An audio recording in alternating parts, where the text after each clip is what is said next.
Hi అండి. అందరికీ నమస్తే. చిన్నపిల్లల దగ్గర నుంచి పెద్దవాళ్ళ వరకి కూడా నాన్ వెజ్ ప్రియులు ఎంతగానో ఇష్టపడే రెస్టారెంట్ స్టైల్‌లో చికెన్ వింగ్స్ ఫ్రై అయితే చేశాననమాట. చాలా అంటే చాలా బాగా వచ్చిందనమాట రెసిపీ అయితే. నేను చేసినట్లు చేసి ఒక్కసారి ఫాలో అయిపోండి. సూపర్ టేస్ట్ వస్తుంది. అసలు మీరు ఇంకా ఇంట్లోనే రెస్టారెంట్‌కి వెళ్ళాల్సిన పని లేకుండా ఇంట్లోనే చేసుకొని తినేయొచ్చనమాట. సూపర్‌గా ఉంటుందండి. సైడ్ డిష్‌కి కూడా సూపర్‌గా ఉంటుంది. ముందుగా అయితే ఇక్కడ నేను 1 కిలో వరకి ఇదిగో చూసారా వింగ్స్ అయితే తెప్పించేసుకున్నానండి. అలాగే అందులో ఒక 2, 3 లాలీపాప్స్ కూడా తెప్పించేసుకున్నాననమాట. నీట్‌గా కొద్దిగా ఉప్పు, పసుపు, లెమన్ వేసుకొని బాగా క్లీన్ చేసుకున్నాను. లెమన్ వేసుకున్నామంటే నీసు వాసన అంతా కూడా పోతుందండి. నీట్‌గా అయితే క్లీన్ చేసుకోవచ్చు. చాలా బాగుంటుందనమాట. చికెన్ వింగ్స్ అయితే సూపర్‌గా ఉంటుంది. నాకైతే చాలా ఇష్టము. పిల్లలు కూడా ఇష్టంగా తింటారండి. ఇప్పుడు ఇందులోకి వేయాల్సినవన్నీ కూడా చెప్తాను చూడండి. ముందుగా అయితే కొద్దిగా పసుపు, అలాగే 1 స్పూన్ వరకి మిర్చి పౌడర్, 1 స్పూన్ వరకి ధనియా powder, 1 spoon garam masala, 1 spoon ఒక చిన్న స్పూన్ అండి జీలకర్ర పౌడర్, అలాగే మిరియాల పౌడర్ కూడా హాఫ్ స్పూన్ అయితే అవి వేసుకున్నాను. ఇంకా అల్లం వెల్లుల్లి పేస్టు, తగినంత ఉప్పు, చూసారండి కొద్దిగా పెరుగు, ఒక పెద్ద స్పూన్తో పెరుగు వేసుకుంటే సరిపోతుందండి. అలాగే ఒక హాఫ్ దబ్బ అయితే లెమన్ కూడా వేసుకోవాలి. చాలా మంచిగా అయితే మ్యాగ్నేట్ అవుతుందన్నమాట.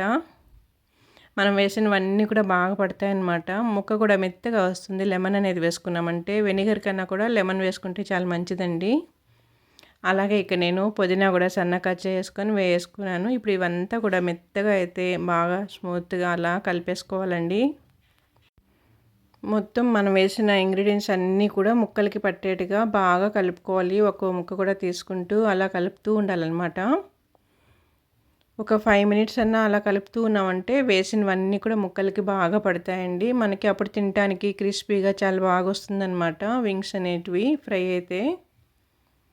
నాన్ వెజ్ ప్రియులు చూస్తున్నారా? ఒకసారి ట్రై చేయండి. నేను చేసినట్లు ఎలా వచ్చిందో చూడండి. ముందుగా అయితే మన ఛానల్ కొత్తగా చూసేవారుంటే కానీ ఛానల్ సబ్స్క్రైబ్ చేసుకొని, అలాగే ఛానల్లోకి వెళ్ళి వీడియోస్ అన్నీ కూడా చూడండి. ఎలా ఉన్నాయి ఏంటి అనేది కామెంట్ చేయండి. ఈ విధంగా అయితే బాగా మిక్స్ చేసుకోవాలండి. ఇదిగో చూసారా అండి, లాలీపాప్స్ వాటికి కూడా తీసుకొని ఒక్కొక్క దానికి ఇలా బాగా అయితే కలుపుతున్నాను కదా, ఇలా చేసుకోవాలన్నమాట. అప్పుడే మనం వేసిన పొళ్ళన్నీ కూడా ముక్కలకి బాగా పడతాయి. ఒక 5 మినిట్స్ వరకు ఇలా కలుపుతూ ఉండాలన్నమాట.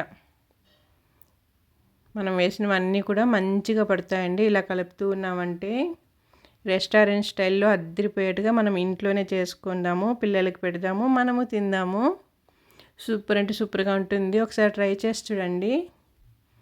లాలీపాప్స్ అయితే తీసుకొచ్చారు, నేను అలాగే వేసాను. మళ్ళీ దాన్ని సన్నగా అలా స్కిన్ అంతా తీయలేదనమాట, అలాగే పెట్టేశాను.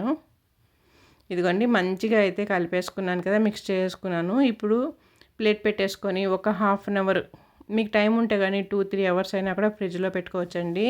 నేనైతే హాఫ్ అన్ అవర్ వరకు ఫ్రిడ్జ్లో పెట్టేసుకుంటున్నాను. ప్లేట్ పెట్టి హాఫ్ అన్ అవర్ పెట్టేసుకుందాము. ఇదిగో చూడండి, హాఫ్ అన్ అవర్ అయిపోయింది. ఇలా వచ్చిందండి. మనకి వేలికి అలా ముట్టుకుంటే కూడా లైట్గా అలా అవుతుందన్నమాట. అదే మనం కానీ ఎక్కువ టైం పెట్టుకున్నామంటే ఇంకా బాగా పడుతుంది వేసినవన్నీ కూడా. నాకు ఇక్కడ టైం లేక నేను హాఫ్ అన్ అవర్ మాత్రమే పెట్టుకున్నానండి. చూసారా మసాలా అంతా కూడా మనం వేసినవన్నీ మంచిగా పట్టాయి. ఇప్పుడైతే బాండిల్ తీసేసుకొని కొంచెం ఆయిల్తోనే మొత్తం కేజీ వింగ్స్ అన్నీ చేసుకుందాం ఫ్రై అయితే మనం ఇక్కడ. ఇదిగో చూసారా అండి, ఆయిల్ వేసాను కదా, ఇదే ఆయిల్తోనే మొత్తం చేస్తానన్నమాట. ఇప్పుడు ఇక్కడ మనకి బాండిల్లో ఎన్ని సరిపోతాయో మళ్ళీ మనం తిరగేసుకోవాలంటే నీట్గా కావాలి కదండి ప్లేస్ అయితే. అందుకని ఎంతవరకు పడతాయో అన్ని మాత్రమే వేసుకోవాలి, ఎక్కువ అయితే వేసుకోకూడదు. ఇలా అయితే నేనైతే 5 వేసాను చూడండి. ఇప్పుడు వీటిని నెమ్మదిగా తిప్పుతూ ఉండాలండి, లేకుంటే కింద మాడిపోతుంది. ఇదిగోండి, నిమిషంకి ఇలా తిప్పుకుంటూ ఉండాలి. మీరు ప్లేట్ పెట్టేసుకోవాలంటే ప్లేట్ కూడా పెట్టుకోవచ్చు. నేను కూడా ప్లేట్ పెడుతున్నానండి. మధ్యలో ఇలా తిప్పుతూ ఉండాలి, లేకుంటే మాడిపోతుంది. ఎందుకంటే మనం ఆయిల్ అనేది కొద్దిగా వేసాం కదా ఇక్కడ. ఎక్కువ ఆయిల్ వేస్తే బాడీకి హెల్త్ అంతా సరిగా ఉండదు కదండి. కొంచెం ఆయిల్తోనే మనం ఇలా చేసుకున్నామంటే సూపర్ టేస్ట్ అనేది వస్తుంది, చాలా బాగుంటుంది. ముక్కలు కూడా మెత్తగా ఉడుకుతాయి అన్నమాట. అసలు సాస్ అనేది కూడా అవసరం ఉండదండి, అలాగే ఉత్తదే తినేసేయచ్చు. పిల్లలకి స్నాక్స్లా కూడా పెట్టుకోవచ్చు ఈవినింగ్ టైంలో. సూపర్గా ఉంటుందండి. నెమ్మదిగా అయితే తిప్పుకోవాలి, ఆయిల్ మీద వేసుకోకుండా తిప్పుకోండి. చాలా బాగుంటుందండి చికెన్ వింగ్స్.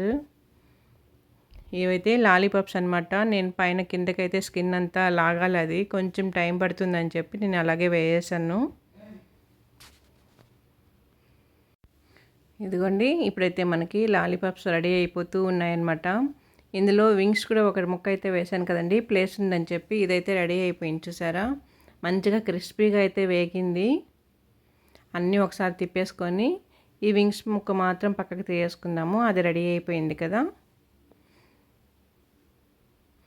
అవన్నీ పెద్ద ముక్కలు కదండి, టైం పడుతుంది. ఇది చిన్నది కాబట్టి తొందరగా అయితే క్రిస్పీగా రెడీ అయిపోయిందనమాట.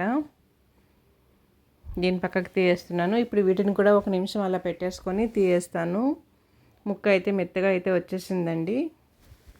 ఇప్పుడు వీటిని కూడా పక్కకు తీయేస్తున్నాను. అలాగే మిగిలిన వింగ్స్ అన్నీ కూడా ఒకసారి అవి మాత్రమే వేసేస్తున్నాను. చూడండి, మనకి బాండిల్లో ఎన్ని పడతాయో అంతవరకే వేసుకోవాలండి. ఎక్కువ వేసామంటే మళ్ళీ తిరగవేయటానికి కష్టం అయిపోతుంది అన్నమాట ముక్కల్ని. చాలా అంటే చాలా బాగుంటుందండి. నాకైతే ఇంట్లో అందరూ కూడా చాలా బాగా తిన్నారనమాట. అన్నీ కరెక్ట్గా వచ్చాయని చెప్పారు. అలా చెప్తే అదొక ఆనందం కదండి ఎవరికైనా కూడా. మళ్ళీ చేయాలి అనిపిస్తుంది కదా, ఇలా పొగుడుతూ ఉన్నారంటే కానీ. ఇదిగో చూసారా, వన్ సైడ్ అయితే కాలిపోయింది కదా, ఇంకొక సైడ్కి తిప్పుకుందాం. ఇప్పుడు మధ్య మధ్యలో ఇలా తిప్పుతూ ఉండాలండి. మీరు పక్కన గమనించినట్లయితే కానీ ఆయిల్లో అయితే మసాలా అంతా నల్లగా అయిపోయింది, చూసారా? మనము ఫ్రిడ్జ్లో ఎక్కువ టైం పెట్టుకున్నామంటే కానీ ఆ మసాలా అనేది ముక్కలకి అలాగే ఉంటుందండి. ఇక్కడ నేను 1/2 అవర్ మాత్రమే పెట్టుకున్నాను కాబట్టి అది సపరేట్ అయిపోతుంది అనమాట. అంటే చెమ్మ వల్ల అలా సపరేట్ అయిపోతుంది ఆయిల్లో వేయంగానే. అదే మనం ఎక్కువసేపు పెట్టుకున్నామంటే కానీ అంతా కూడా గట్టిగా ముక్కకు పట్టేస్తుంది. అప్పుడు మనం ఆయిల్లో వేసినా కూడా ఏం సపరేట్ అవ్వదన్నమాట, అలాగే ముక్కకే ఉంటుంది. మంచిగా క్రిస్పీగా కూడా వస్తుంది. ఇక్కడ మనమైతే మీరు గమనించినట్లయితే మైదా పిండి కానీ బియ్య పిండి కానీ ఏమీ వేయలేదు, చూసారా అండి? మనం వేసినవన్నీ పౌడర్స్ మాత్రమే వేసాము, అలాంటివంతా ఏమీ లేదు. ఇక్కడ చూసారా, క్రిస్పీగా అయితే వచ్చాయి మంచిగా అయితే. స్మెల్ అయితే అద్దిరిపోతుందనమాట. రెస్టారెంట్ స్టైల్లో వింగ్స్ అండి, ఫ్రై అయితే సూపర్గా వచ్చింది. ఇప్పుడు చూడండి, అన్నీ కూడా ప్లేట్లోకి తీయేస్తున్నాను. ఇక్కడ మాడింది అంతా కూడా సైడ్కి తీయేసుకోవాలండి, లేకుంటే ఆయిల్ పనికి రాకుండా అయిపోతుంది నెక్స్ట్ వాయి వేసుకోవటానికి. చూడండి, మనం ఫ్రిడ్జ్లో ఎక్కువసేపు పెట్టామంటే కానీ ఇది అంతా రాదనమాట, ముక్కలకే ఉంటుంది వేసిన మసాలా అంతా కూడా. ఇది ఒక టిప్ అండి, ఇక్కడ తెలుసుకోండి. అలాగే నేను డెకరేట్ చేసుకుంటున్నాను అనమాట. ఇందులో నేను లాలీపాప్స్ అయితే పెట్టట్లేదండి, ఓన్లీ వింగ్స్ మాత్రమే పెడుతున్నాను. మీకు ఒక సర్ప్రైజ్ అనమాట. ఈ వింగ్స్తో పాటు డెకరేషన్ కోసం అని చెప్పి నేనైతే గారెలు కూడా చేసుకున్నాను అనమాట. చూడండి, డెకరేషన్ కోసం అని ఏం కాదులేండి, గారెలు చేశాను. దీంతోపాటు అవి కూడా పెట్టేసుకుంటూ ఉన్నాను అనమాట. చూసారా, ఏదో నాకు తెలిసిన వరకు ఇలా చేస్తున్నానండి వీడియో కోసం అని చెప్పి. చూడండి, మనకి రెస్టారెంట్ అన్నాం కదా, ఆ లుక్ అనేది రావాలి కదండి చేసినప్పుడు. పిల్లలకు సర్వ్ చేయాలన్నా కూడా, వాళ్ళకి తినిపించాలన్నా, తీసుకెళ్ళి ప్లేట్లో ఇవ్వాలన్నా కూడా ఇలా పెట్టి ఇచ్చామంటే కానీ హ్యాపీగా వాళ్ళు రెస్టారెంట్లో ఉన్న ఫీలింగ్ అనేది వాళ్ళకి వస్తుంది కదా. మంచిగా అయితే తింటారండి. మా వాళ్ళైతే చాలా బాగుందని చెప్పి తిన్నారు. ఇలా అయితే నేను గారెలతో ఆనియన్ పెట్టేసుకొని 1-2 దెబ్బలు లెమన్ కూడా పెట్టేసుకున్నాను. ఇలా గార్నిష్ చేసుకొని పిల్లలకైతే పెట్టేస్తున్నానండి. హ్యాపీగా తింటారు. అసలు ఎంత బాగుంటుందో కదా ఇలా చేసుకుంటూ తిన్నామంటే. కానీ ఇంత మంచిగా మనం ఇంట్లో చేసుకుంటే మళ్ళీ రెస్టారెంట్కి ఎందుకు చెప్పండి. అదే మాదిరిగా మనం ఇంట్లో ఇలా ప్రిపేర్ చేసుకొని పిల్లలకి పెట్టి మనం కూడా హ్యాపీగా తిందాము. ముక్క చూసారా అండి ఎంత మెత్తగా వచ్చేసిందో. ఈ వీడియో కానీ మీకు నచ్చినట్లయితే నా ఛానల్ సబ్స్క్రైబ్ చేసుకోండి, లైక్ ఇవ్వండి, మంచి కామెంట్ చేయండి. సూపర్గా ఉంటుందండి రెస్టారెంట్ స్టైల్లో చికెన్ వింగ్స్ ఫ్రై. సూపర్ అంటే సూపర్.